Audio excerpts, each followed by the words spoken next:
Hello friends, नमस्कार। मैं राकेश कुमार स्वागत करता हूं आपके पसंदीदा लोकप्रिय एजुकेशन चैनल आर के बायोलॉजी क्लासेज सीखकर में। तो स्टूडेंट्स, अपन चर्चा कर रहे थे कक्षा 12वीं कृषि जीव विज्ञान यानी कि एच बायोलॉजी, उसका चैप्टर 3, जिसके पहले 2 पार्ट मैंने अपलोड कर दिए हैं।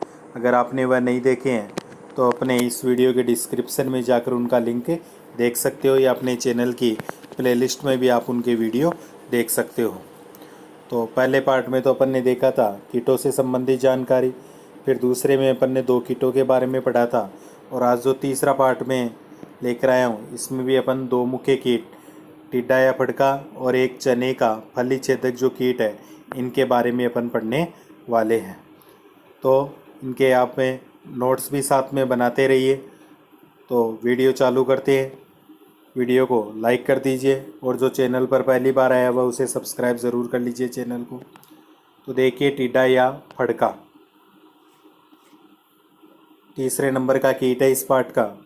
टिड्डा या फड़का, जिसे लोकस्ट या ग्रास होपर के नाम से भी अपन जानते हैं, इसका जो वैज्ञानिक नाम होता है वह क्या है? सिस्टोसर्का ग्रिगेरिया इसका वैज्ञानिक नाम होता है। गण की अगर बात करें तो आर्थोप्टेरा इसका गण होता है, और कुल एक रिडिडी इसका कुल मानते हैं। टिड्डा या फड़का क्या एक सर्वभक्षी कीटों की श्रेणी में आता है, सर्वभक्षी यानी सभी का भक्षण वगैरह करने में, तथा इसे अंतर्राष्ट्रीय शत्रु के रूप में माना जाता है। विश्व में फड़कों की लगभग 5000 प्रजातियां पाई जाती है। यानी टोटल अगर अपन देखें तो विश्व में इनकी 5000 प्रजातियां पाई जाती है। इनमें से केवल 9 प्रजातियों को टिड्डी की संज्ञा दी गई है। 5000 जातियों में से केवल 9 ही प्रजाति ऐसे जिन्हें अपन टिड्डी की संज्ञा देते हैं। और भारत में टिड्डी की प्रमुख कितनी जातियां पाई जाती है? 3 जातियां पाई जाती है। सबसे पहली अपन बात करते हैं रेगिस्तानी टिड्डी, डेजर्ट लोकस्ट। यह प्रजाति अत्यंत विनाशकारी होती है, और रेगिस्तानी टिड्डी सिस्टोसर्का ग्रिगेरिया के नाम से जानी जाती है। इसका साइंटिफिक नेम होता है, वैज्ञानिक नेम, सिस्टोसर्का ग्रिगेरिया के नाम से इसे जानते हैं। यह प्रजाति विश्व के 70 विभिन्न देशों में लगभग 3 करोड़ किलोमीटर क्षेत्र में पाई जाती है।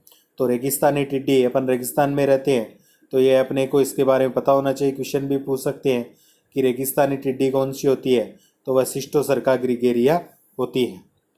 फिर दूसरे प्रकार की जो टिड्डी है वह होती है प्रवासिनी टिड्डी होती है। दूसरे प्रकार की प्रवासिनी टिड्डी होती है। तो यह टिड्डी क्या होती है? यह प्रजाति लोकस्ट माइग्रेटोरिया कहते हैं इसे, लोकस्टा माइग्रेटोरिया। यह राजस्थान और गुजरात में पाई जाती है।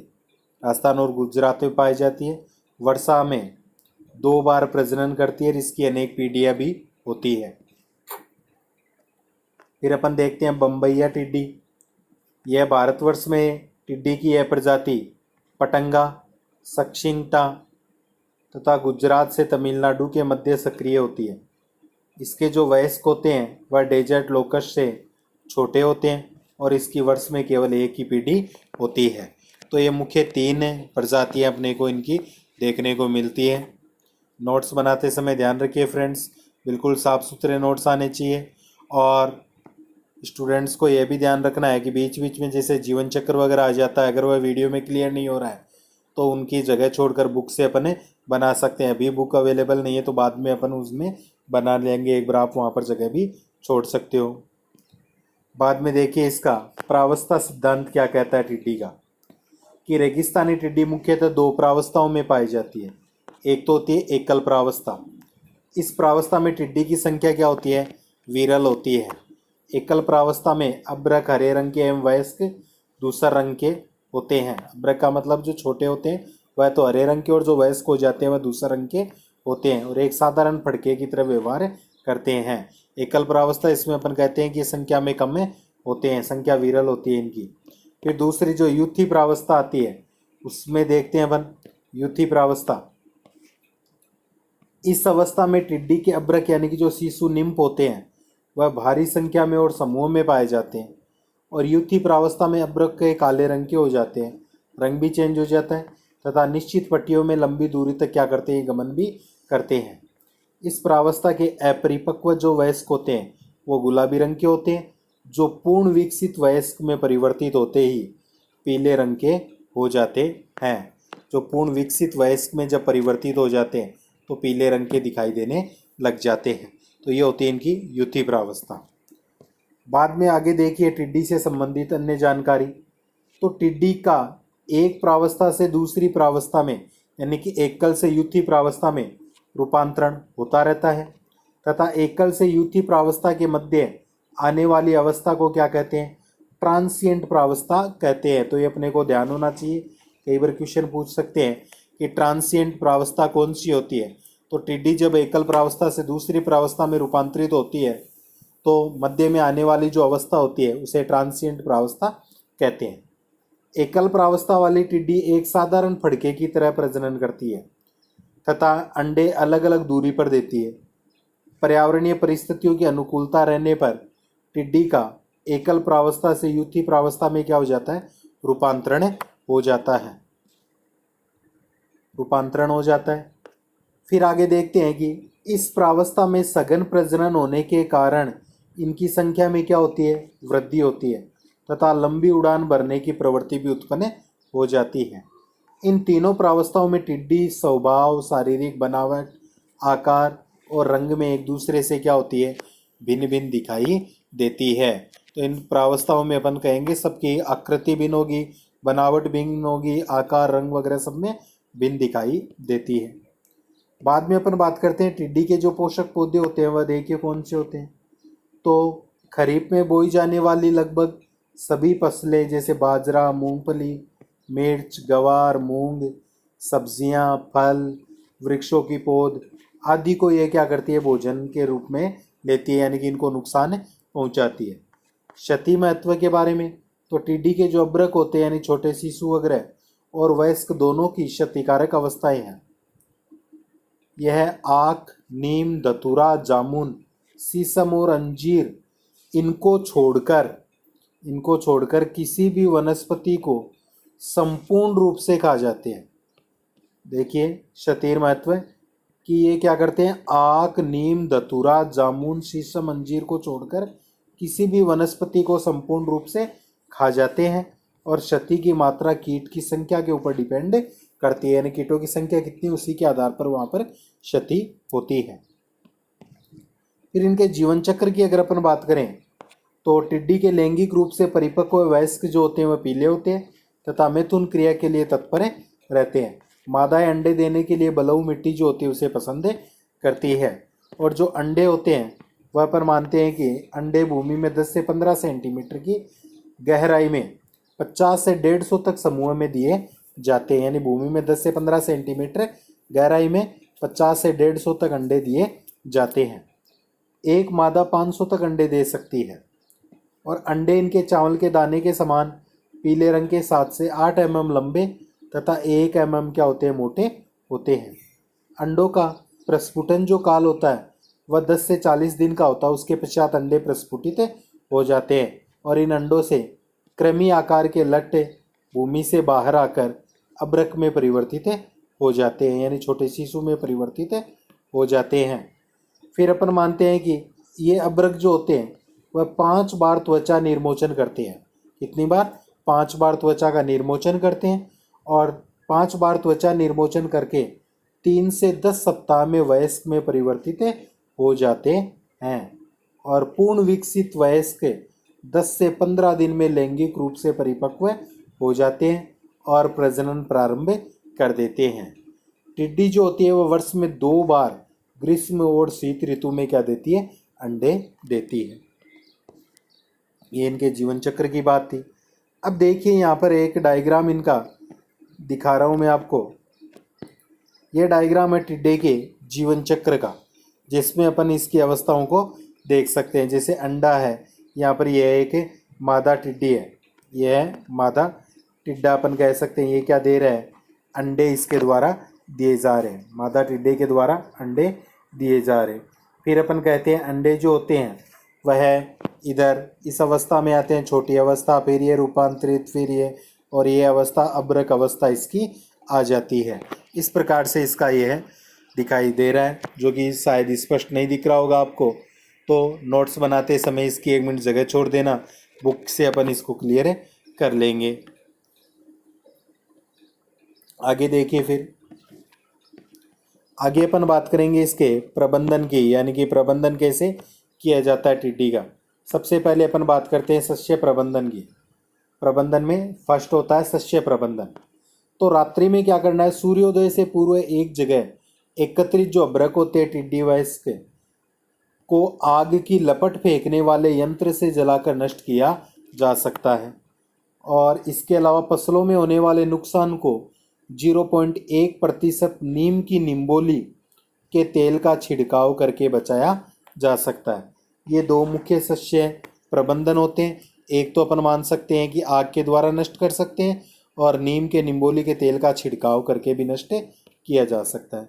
फिर जैविक प्रबंधन की बात करते हैं, तो देखिए जैविक प्रबंधन में क्या आता है, ट्रोक्स प्रोसेरस नामक भृंग इसके अंडे खाकर नष्ट कर देता है। ट्रोक्स प्रोसेरस नामक एक भृंग आता है जो इस टिड्डी के अंडों को खाकर नष्ट कर देता है, तो उसका उपयोग कर सकते हैं।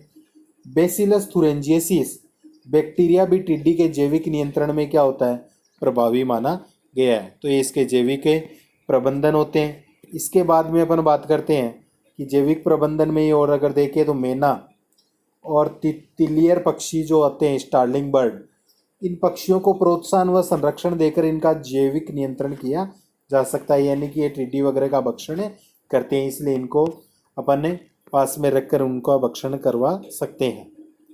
फिर देखिए रासायनिक प्रबंधन की अगर अपन बात करते हैं, टिड्डी का रासायनिक प्रबंधन रसायनों के द्वारा कैसे करते हैं, तो कीट का जो प्रजनन स्थल होता है उसके चारों ओर गहरी नाली खोद देनी चाहिए, और उसमें 2% लिंडेन चूर्ण का बुरकाव कर देने से नवजात अभ्रक को नष्ट किया जा सकता है। यानी कि इनके प्रजनन स्थल के चारों ओर एक गड्ढा या गहरी नाली खोद देंगे, और उसमें 2% लिंडेन चूर्ण का बुरकाव कर देने से जो नवजात अभ्रक होते हैं वो नष्ट हो जाते हैं। फिर इसके अलावा देखते हैं कि अभ्रकों के रास्ते में सुबह और शाम जहरीला चारा, जिसमें गेहूं की भूसी, सोडियम क्लोसिलिकेट या पेरिस ग्रीन नामक विष का थोड़ा सा सीरा आदि मिलाकर फैला देते हैं, जिसको आते जाते वह खाएंगे, और जिसको खाकर ये अभ्रक क्या हो जाते हैं, मर जाते हैं। यह विधि भी अपन काम में ले सकते हैं। तो ये तो बात थी अपनी टिड्डी के बारे में। अब अपना जो अगला जो कीट है वह कौन सा, अपने चने का फली छेदक कीट। चने का फली छेदक कीट, इसके बारे में अपन बात करते हैं। तो इसका वैज्ञानिक नाम होता है हेलिकोवर्पा आर्मीजेरा। ये इस चने के फली छेदक का वैज्ञानिक नाम होता है। गण अगर पूछे तो लेपिडोप्टेरा होता है, और कुल क्या होता है, नोक्टियोडी कुल इसका मानते हैं। यह भी क्या है, एक सर्वभक्षी कीट है, और सर्वव्यापी नासी कीट भी इसे कहते हैं। अमेरिका में ये कपास का अत्यंत विनाशकारी कीट होता है, और वहाँ पर इसे कॉटन बालवर्म के नाम से भी जानते हैं। तो पूछ सकते हैं अमेरिका में इसे किस नाम से जानते हैं, तो कॉटन बालवर्म के नाम से जानते हैं। फिर इसके लक्षण की अगर बात करें, तो इसके वयस्क जो पुष्ट होते हैं वह जैतूनी धूसर लाल भूरे रंग के रात्रिचर शलभ होते हैं। इसके पूर्ण विकसित जो गिडार कैटरपिलर जिन्हें कहते हैं, लगभग 35 mm लंबे होते हैं, और इनका रंग हल्का पीला हरा या हल्का पीला भूरा होता है, और पार्श्व में क्या पाई जाती है, लंबी लंबी पट्टियाँ पाई जाती है। ये इनकी पहचान होती है। फिर पोषक पौधे देखें इनके, तो चना, मटर, कपास, अरहर, मक्का के कच्चे भुट्टे, जवार, सूर्यमुखी, भिंडी, टमाटर, तंबाकू आदि इसके क्या होते हैं, मुख्य पोषक पौधे होते हैं, जिनसे ये भोजन प्राप्त करते हैं। आगे अपन बात करते हैं क्षति या महत्व, कैसे ये नुकसान पहुंचाते हैं कीट। तो ये कीट लगभग पूरे वर्ष सक्रिय रहते हैं। प्रारंभ में इस कीट की लट जो होती है वह चने की पत्तियों व कोमल टहनियों को नुकसान पहुंचाती है, और बाद में कलिकाओं, फूलों तथा जो फलियां लगती हैं उन पर भी आक्रमण करती है। फसल में फलियां आ जाने पर सुंडी छिद्र करके अंदर घुस जाती है। सुंडी इनकी अवस्था होती है, वह छिद्र करके अंदर घुस जाती है तथा दानों को खाने लग जाती है। इस प्रकार सभी दानों को नष्ट कर फलियों को ये क्या कर देती है, खोखली कर देती है। और एक जो सुंडी होती है, इनकी सुंडी अवस्था, एक सुंडी वयस्क बनने से पूर्व लगभग 40 से 50 फलियों को क्षति पहुंचा सकती है। एक सुंडी जब अति क्षति पहुंचाती है तो मान लीजिए ग्रुप में हो तो कितना नुकसान कर सकती है। तो चने के अतिरिक्त इस कीट की जो सुंडी होती है वह टमाटर के फल के अंदर घुसकर गुद्दे को भी खा जाती है तथा फलों में छेद कर देती है। फलों में इस कीट के प्रकोप से टमाटर में 30 से 60% तक फल जो होते हैं वह खराब हो जाते हैं। अब बात करते हैं आगे इसके जीवन चक्र की। तो स्टूडेंट्स नोट्स बनाओ तो बिल्कुल साफ सुथरे बनाना। जीवन चक्र देखिए, चने की फसल में प्रौढ़ शलभ जो होता है वह नवंबर के प्रारंभ में ही दिखाई देने लगते हैं। इसी समय मादा शलभ मैथुन क्रिया करके पौधे की कोमल व शीर्ष टहनियों, पत्तियों, कलियों तथा फूलों पर अलग अलग अंडे देती है। और एक मादा जो होती है वह अपने जीवन काल में 500 से 1000 तक अंडे देती है। इस कीट की जो मादा होती है वह अपने जीवन काल में 500 से 1000 तक अंडे देती है। और इन अंडों से 2 से 4 दिन में शिशु सुंडी बाहर निकल आती है। और अंडे से निकलने के बाद जो गिडार हल्के रंग की तथा 2 mm से 2.5 mm लंबी मानी जाती है। ये अपन देख रहे हैं फली छेदक जो कीट होता है उसका जीवन चक्र आपके सामने दिखाया जा रहा है, जो कि स्पष्ट तो नहीं दिख रहा है लेकिन फिर भी अपन देख सकते हैं। ऊपर की तरफ अपने को दिख रहा है कि जो ये अंडा अवस्था, ये कौन सी अवस्था है, अंडा अवस्था इसकी दिखाई दे रही है। फिर अपन कह रहे हैं कि यहाँ पर ये अवस्था में परिवर्तन हो रहा है, लार्वा अवस्था आ रही है, फिर इसकी कोष अवस्था आ रही है और ये क्या आ रही है, प्रौढ़ अवस्था आ रही है। तो ये इसका मुख्य जीवन चक्र है। बाद में देखिए कि अंडों से निकलते ही जो गिडार होते हैं वो पौधे की कोमल पत्तियों को खाती है और थोड़ी विकसित हो जाने पर फूलों तथा फलों को खाने लगती है। सुंडी अपने सिर को फली में दसाकर दानों को खाती रहती है तथा आधा शरीर बाहर लटका रहता है। गिडार अपने जीवन काल में 5 बार त्वचा का निर्मोचन करती है तथा 13 से 20 दिन में पूर्ण विकसित हो जाती है। त्वचा निर्मोचन यानी कि यह अपन त्वचा को बदलती रहती है। पूर्ण विकसित सुंडी की लंबाई 35 mm होती है और जो सुंडी होती है वह कृमिकोष में परिवर्तित होने से पहले फलियों से निकलकर भूमि में 8 से 12 सेंटीमीटर की गहराई पर जाकर मिट्टी का खोल बनाकर कोष अवस्था में बदलती रहती है, यानी मिट्टी के अंदर चली जाती है। मिट्टी का एक खोल बना लेती है अपने चारों ओर, उसमें रहती है। साधारण अवस्था में कोष अवस्था 8 से 15 दिन में क्या होती है, पूर्ण होती है। ये भी अपने को ध्यान में रखना है। अब अपन बात करेंगे इसके प्रबंधन की। तो प्रबंधन में फर्स्ट विधि होती है शस्य प्रबंधन। तो शस्य प्रबंधन जो अपन अपनाते हैं कि गर्मियों के दिनों में मई या जून माह में खेतों में गहरी जुताई करने से भूमि के अंदर जो कोष होते हैं, कोषित लटों व प्रोडों के बाहर आ जाने से जो जैविक परभक्षी या परजीवी होते हैं वह उन्हें खा जाते हैं या टेम्परेचर के कारण भी क्या हो सकते हैं, नष्ट हो सकते हैं। तो यह शस्य प्रबंधन में आता है। इसके अलावा शस्य प्रबंधन अगर अपन देखते हैं तो खेतों में प्रकाश पास या फिरोमोन पास लगाकर फल वेदक के वयस्कों को आकर्षित कर नष्ट कर देना चाहिए, यानी प्रकाश के द्वारा भी अपन इन्हें नष्ट कर सकते हैं।